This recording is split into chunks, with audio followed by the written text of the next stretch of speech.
দেওয়া আছে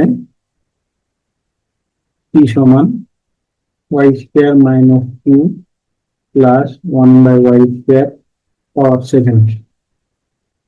এখান থেকে আমরা লিখতে পারি y স্কয়ার মাইনাস 2 এর সাথে y into 1/y plus 1/y square power 7।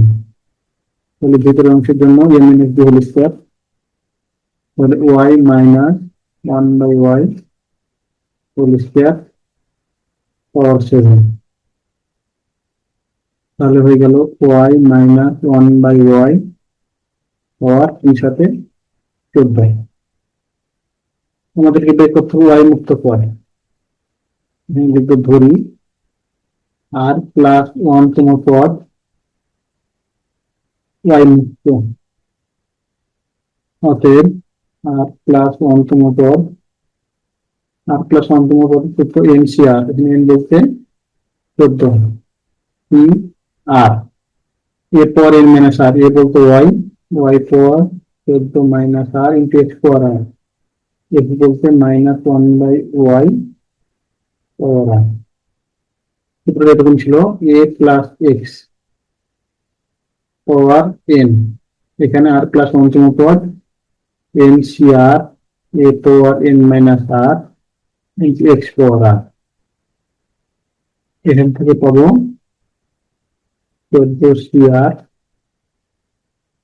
y পাওয়ার 14 মাইনাস r, এখানে আলাদা করে লিখলে মাইনাস 1 পাওয়ার r, নিচে y আছে তাহলে y পাওয়ার মাইনাস r সমান 14 y পাওয়ার 14 মাইনাস r, এখানে মাইনাস r, তাহলে 14 মাইনাস 2r মাইনাস 1 পাওয়ার r। তাহলে আমরা লিখতে পারি সবসময়তে, যেহেতু ধরে নিচ্ছি আমরা এটা y মুক্ত, y মুক্ত তার মানে y এর উপর পাওয়ার 0 হবে, 14 মাইনাস 2r সমান 0 বা 2r সমান 14 বা r সমান 7। তাহলে r এর মান 7 পেলাম। আমরা ধরছি r প্লাস 1 তম পদ, অতএব 7 প্লাস 1 তম পদ সমান, তাহলে এখানে মান বসাই দিই 14 y পাওয়ার 14 মাইনাস 12 y পাওয়ার 0 হবে, তাহলে y মুক্ত হবে মাইনাস 1 পাওয়ার 7।